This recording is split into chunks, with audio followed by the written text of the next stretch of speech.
I remember looking in the mirror before going to the fights, and I said, "You probably will not come back as the winner, you will probably be defeated again."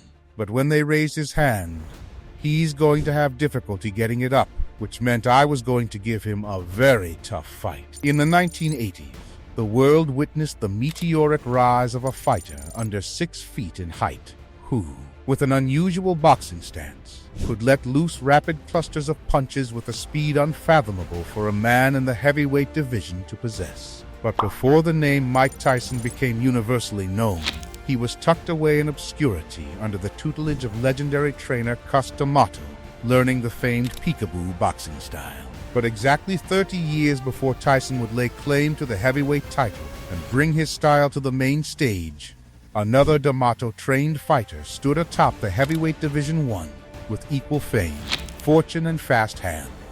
Floyd Patterson. With athleticism and a stature comparable to his peekaboo successor, Patterson in the ring was as violent and as ruthless as they come. As with all practitioners of the style, he preemptively moved his head, never stayed stationary, and waited for an opening in his opponent's defense to present itself before unleashing a hurricane of blows, wailing away at his unconscious foe until they finally toppled over, left and right, like a tiger. Unbelievable hand speed. I never saw a heavyweight with quicker hands. Floyd Patterson, the fastest heavyweight, punching accuracy, hand speed ever. The only man that would have a chance of beating me is Floyd Patterson. Who could you name better than Floyd Patterson? Watch Patterson's familiar peekaboo style. Implanted in him by D'Amato, the hands up in front of the face, the elbows reasonably close together. There was a time when Floyd was as punishing a puncher as you could want to see. He had the swiftest hands in boxing, superb combinations of blows. While he may have been an earlier graduate from the same school as Iron Mike, his demeanor couldn't have been more different. He was an introverted, reclusive champion, ill at ease in the limelight, a soft-spoken figure of elegance who fought cleanly and lived cleanly, never flaunting nor gloating. Heavyweight champion of the world, Floyd Patterson. Floyd we met on a few occasions, but we never really got intimate with each other. We never spoke. He's a very quiet and innate person. He doesn't speak at all. If you're in the room with him, you'd be surprised if he said 3 words. He's very quiet and polite, a person who doesn't speak, and it's just a pleasure for me to be around him. He didn't have to talk. He was wholeheartedly welcomed by the public and rubbed shoulders with the dignitaries of the world. But when society as a whole objected to one man being given a chance at the title, Floyd, believing in fair play, decided to go against their wishes, knowing that it would likely mean the end of his championship reign. Yet he still marched willingly towards his execution. Is integrity. Rainy Day Boxing brings you Floyd Patterson, a boxing legend. Floyd was born January 4th, 1935, and just like Tyson, he was a Brooklynite, a hypersensitive boy who was bullied mercilessly for his shabby clothing, malnourished appearance, and complete lack of social skills. At school, he was the butt of all jokes, and his classmates' laughter was so crushing for his self-esteem that he preferred to spend his days in solitude, hidden in dilapidated, abandoned buildings. Eventually, a truancy officer caught him, and he was sent to a reformatory school. It was there that he discovered he had a knack for boxing, and as his obsession with the sport grew, he began to get a taste for greatness. When he returned home, the shy 14-year-old walked into Cus D'Amato's gym and professed that he wished to become a boxer. D'Amato was a man who could discover boxing immortals in the chrysalis, and Patterson was an unmistakable prodigy.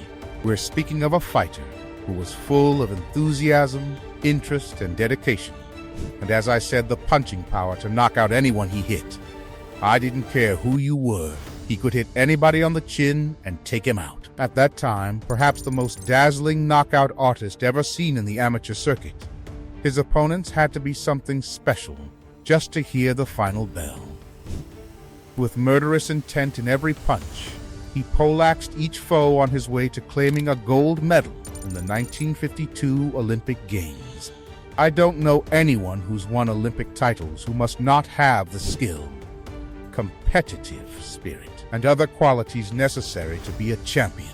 Fans saw Patterson as a hot favorite to go all the way, but the boxing experts found his affable disposition concerning and took issue with how cordial he was with opponents. There was the notion that fighters mustn't be meek or timid, and that it's better they be mean and brash. We've heard this word viciousness, that a fighter has to have a vicious attitude before he goes into the ring. Now, how do you feel about that? Well, not in all cases. No, I disagree with that. Critics were especially vocal about their doubts of the 21-year-old Patterson when he was scheduled to fight Archie Moore for the vacant heavyweight title. Some of the writers are saying that you're not ready for Moore. What do you think of that? Well, my manager thinks I am if he does.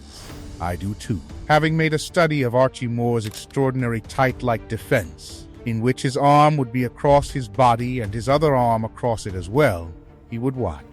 As long as the man is in this position, I asked Patterson to stay close. I said now, the only way he can hit you, he's got to pull his arm back the strike that will leave the punch exposed. If you're close enough, the moment he does this to hit you, hit him, and automatically his left hand will go back.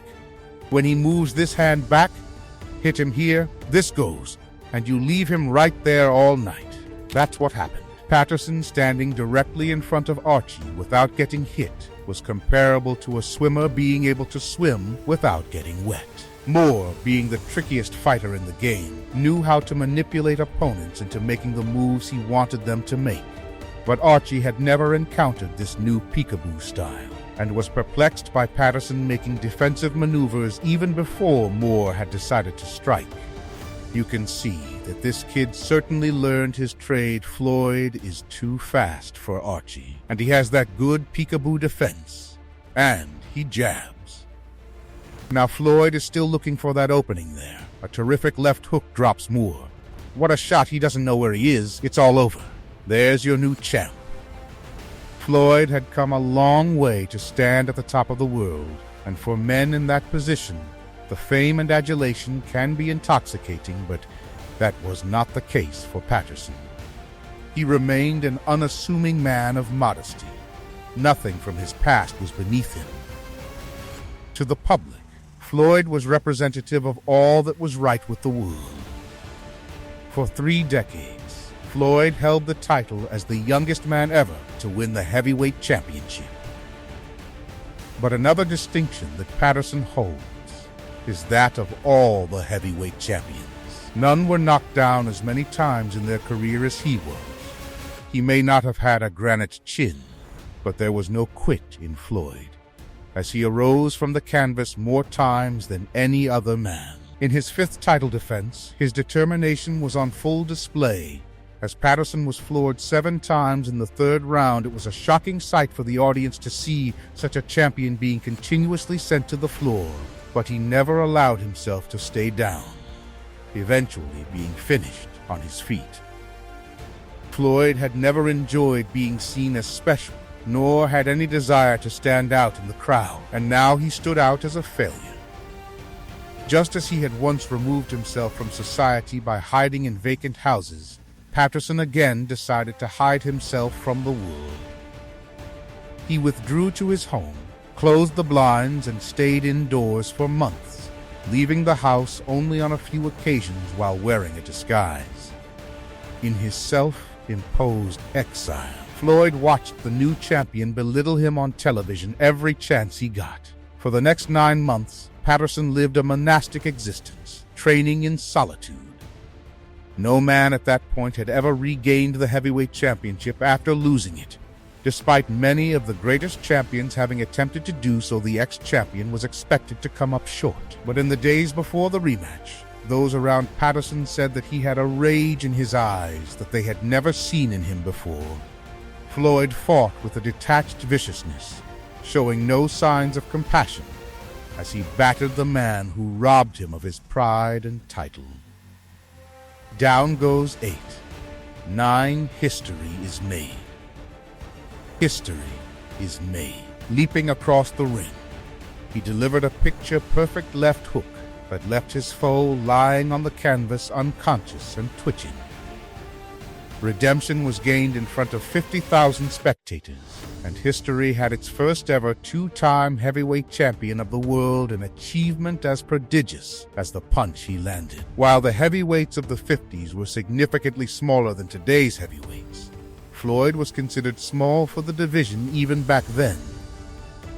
While Patterson was defending his title another 2 more times, a new legitimate threat to his title was on the rise, a muscle-bound ex-convict named Sonny Liston, who would ultimately put an end to the era of small heavyweights. Floyd was a civil rights dream. His image helped calm Americans' fears of integration, and he was an active supporter of the cause, always present at rallies and protests.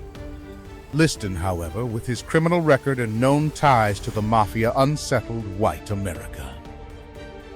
The Na'api, and even President Kennedy, also felt Liston fed into the stereotype of the black menace and disapproved of him being given a chance to challenge for the title.